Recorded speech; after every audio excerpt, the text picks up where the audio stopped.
Hello, welcome to my talk about how masculinity affects the development and the severity of muscle dysmorphia in people who identify as men.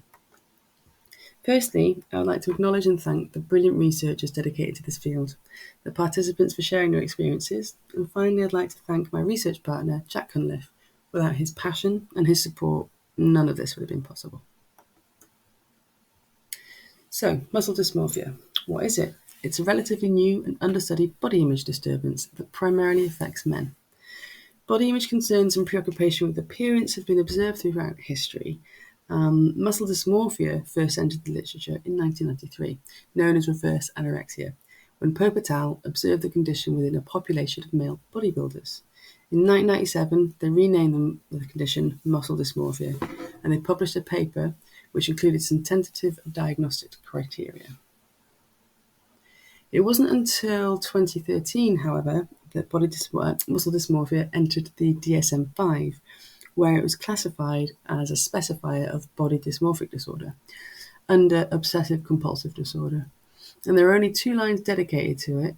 It simply states the individual is preoccupied with the idea that his or her body is too small or insufficiently muscular.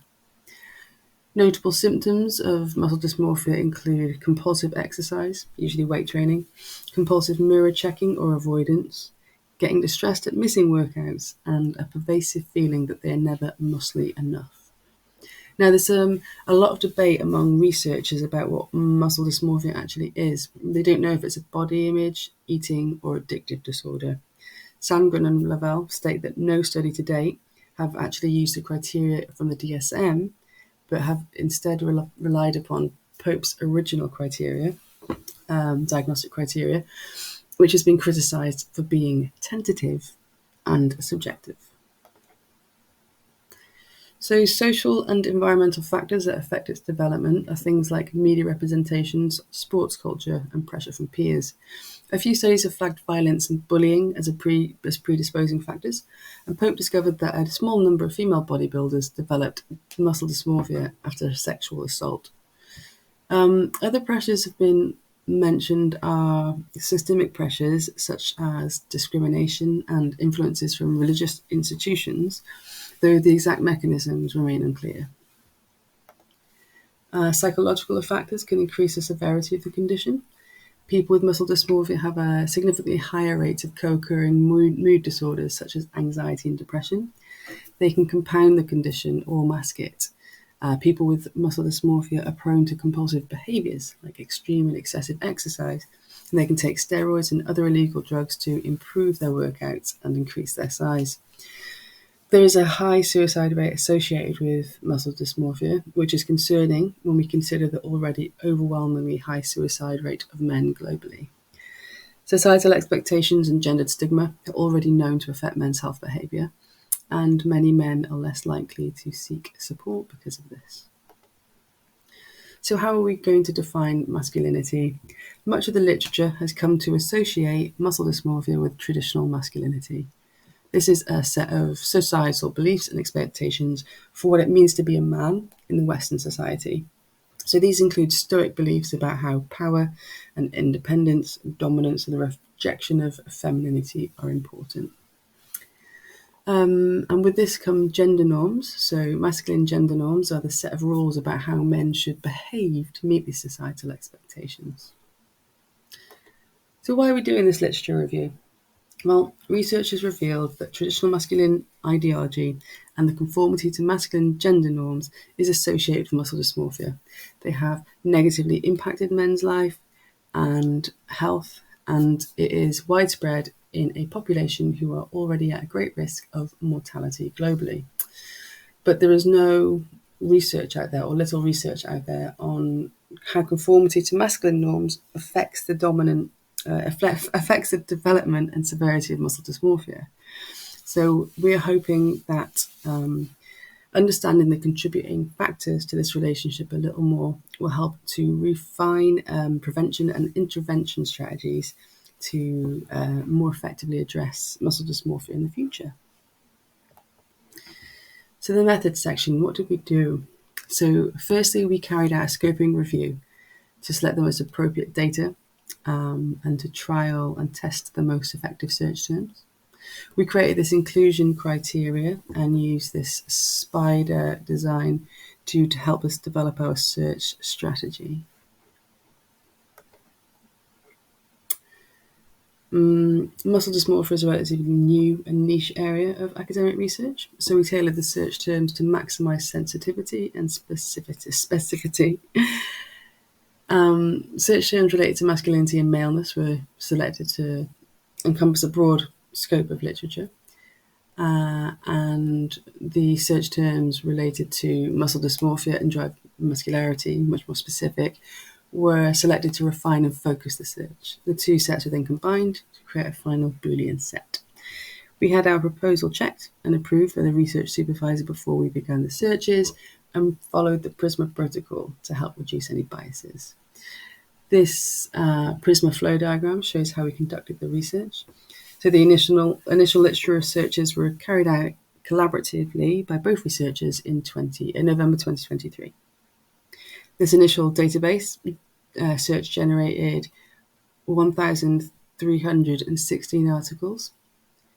Duplicate studies were then eliminated, and each author individually assessed the titles and abstracts of the remaining 507 articles for relevance and screened them against the eligibility criteria. Following this process, 30 articles were selected for full text review. A total of 12 studies met the inclusion and exclusion criteria, and these were retained for the final review. At this point, each researcher read and analysed the final papers separately. So these are the results. I identified the key findings of each of the 12 studies. I analysed them using thematic analysis to identify common concepts and patterns within each study, which I then used to form codes. These are the codes just here. They were grouped together to create 3 main themes from across the 12 studies, which I used to make a summary of information I felt relevant to the research question.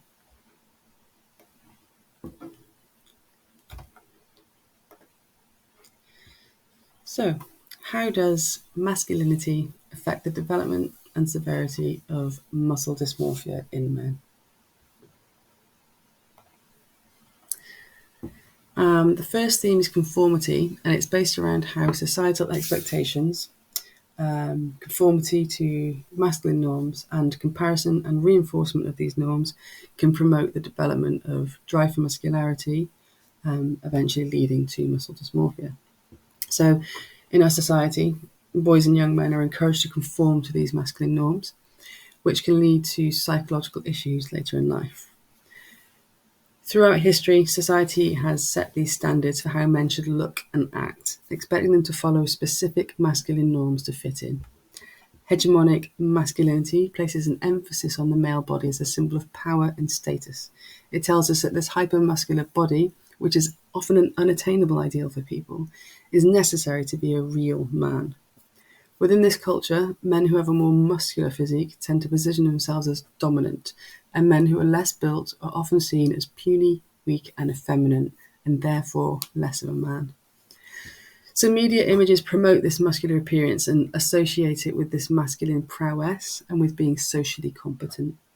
These expectations and this representation in media can reinforce these standards throughout a man's life, and this can create perpetual cycles where men are compelled to consistently prove their masculinity through public acts of power. Martin and Govner found that exposure to these media messages increased the boys' comparison with others, and it also increased boys' body image dissatisfaction. The findings also showed that interpersonal relationships lead to body dissatisfaction, as boys and men feel they fail to meet perceived standards of masculinity. So interpersonal interactions during childhood and adolescence, particularly with significant male figures like fathers, coaches, and peers, they introduce the gender norms to the young boys and influence their perception of masculinity and what a real man looks and acts like. In this qualitative paper by Edwards et al., men talk about how childhood experiences of bullying, where their fathers have been highly critical or violent towards them, and their experiences within the sports arena, which further confirmed their lack of masculine capital, as coaches would compare them to bigger boys and they would not make the team due to their puny physique. The boys began to compare themselves with others after hearing these messages, compare themselves with their peers, who may be getting more attention from girls or who may appear more socially confident. These male role models are acting out the hegemonic ideology and asserting their power and dominance over the boys, essentially making them feel inadequate and less of a man. So Erikson's social development theory explains that this is happening at a point that's an incredibly important developmental point where the boy's identity is being formed, and when how others see them and how others see them really affects their self-worth. Martin and Govner explain that boys internalize hegemonic ideals and begin to equate masculinity with muscularity, tying physical appearance, especially muscles, to self-esteem and self-worth. They explain that the more a boy believes in and adheres to these hegemonic beliefs, the more their need for muscularity increases, and furthermore, the more muscly that ideal becomes. So boys begin to evaluate themselves, comparing themselves with peers, and they find that they don't meet this masculine standard. And it's this lack of masculine capital that creates a drive for muscularity in boys and men, in an attempt to regain masculine capital by matching this muscular ideal. So Edwards et al. Describe how later in adulthood, men are driven by activating events that remind them of these painful childhood experiences, and then believing a more muscular appearance would prove their masculinity, and therefore their sense of self-worth, they develop a drive for muscularity. So this demonstrates how social, cultural, and personal factors can influence adherence to traditional masculine ideology in young boys, and how internalization of masculine norms can distort perception and identity, demonstrating a clear link with drive for muscularity and proposing that they are significant factors contributing towards the development and enhancement of muscle dysmorphia. This is a poignant quote from the qualitative paper. It reads, "I always felt like I was a bit of a disappointment to him." There's a young boy talking about his father. Our second theme was around perception. The codes that came up were around perceived muscularity, gender contentedness, perceived masculinity deficit, and a masculine discrepancy. And then interestingly, how perception versus adherence to masculine norms. So when men feel they lack masculine qualities, it creates a perceived masculinity deficit called masculine discrepancy. And this has a need to, and then they need to compensate to affirm their masculinity and self-worth. Research shows that conformity to masculine norms can be a risk factor of muscle dysmorphia. As Murray et al. Found, men with muscle dysmorphia reported significantly greater adherence to gender norms in a comparison to people with anorexia nervosa or regular gym goers. Basil's masculinity theory explains that men who feel they are lacking in masculine qualities feel they need to compensate and show public displays of masculinity. The literature suggests that men with muscle dysmorphia conform to masculine gender norms such as violence and sexual promiscuity in an attempt to compensate for their feeling of lacking masculinity. Basil et al. Suggests that having a bigger physique would be beneficial when adhering to norms of violence, for example, as having a more muscly physique means they can enact greater violence. Cunningham supported this, explaining that a bigger build might counter feelings of inadequacy and their muscular dissatisfaction. So this compensation and public demonstration of masculinity shows that muscle dysmorphia is both developed and maintained through these strict conformities to specific gender norms. However, Cunningham et al. Asserts that it's the perception of this discrepancy rather than the conformity of the norms that creates the strongest association with the muscular dissatisfaction and in turn poses a risk for muscle dysmorphia. They argue that man might conform to the masculine norms, but he may perceive that he does not. They further explain that this perceived deficit leads to an intense stress driven by feelings of inadequacy, and that motivates and drives men to conform further to the traditional masculine ideals. However, in traditional masculine ideology, showing emotions is often associated with femininity, so this creates a conflict for men who feel pressure to conform to masculine norms, but also experience emotions. They may resort to the norms of emotional control or emotional restriction to help deal with this conflict and to quell the distress. So Grunwald et al. Found that men with muscle dysmorphia had a reduced emotional regulation skills, meaning they were less able to deal with difficult and distressing emotions when they arose, making them more at risk of developing muscle dysmorphia, and the symptoms becoming more severe as they were unable to cope with the distress. They were more likely to use emotional suppression or restriction as a coping strategy. Additionally, men with muscle dysmorphia have lower interoception. Being disconnected from their body meant that they were able to push themselves harder during workouts, eat food far past their capacity, and restrict food when they were in a cutting phase. The severe binge restrict behaviour is similar to food habits of people with eating disorders, and this is in line with research done by Murray, who found particular gender norms such as emotional control and self-reliance related to both muscle dysmorphia and eating disorders. So this suggests that the endorsement of these masculine gender norms for people with muscle dysmorphia might lead to more severe muscle dysmorphic symptoms. So these findings go on to explain that how men with muscle dysmorphia use weightlifting as a maladaptive coping strategy to deal with distressing emotions, as well as using them to be a public presentation of their masculinity. However, this section of the dissertation has yet to be completed.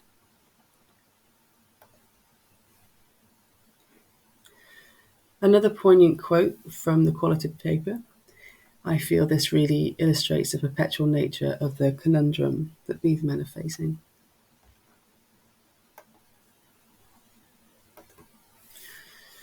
So some implications for both clients and clinicians. So this helps to create more understanding in how masculinity plays a role in development, and provides some access points for interventions. And hopefully by providing awareness of the impacts of rigid stereotypes, hopefully this can help reduce and prevent gender biases for men in the healthcare system. And limitations of the study were mostly governed by the existing literature base, and their limitations were that they were heavily reliant on non-clinical samples, the majority of whom were white, Western, and heterosexual, and the self-reporting and cross-sectional designs of the studies. So future research could include longitudinal designs and could prioritize research into other populations to gain a more comprehensive understanding of muscle dysmorphia's impact and develop tailored interventions to address it effectively. Thank you very much. Diolch yn fawr.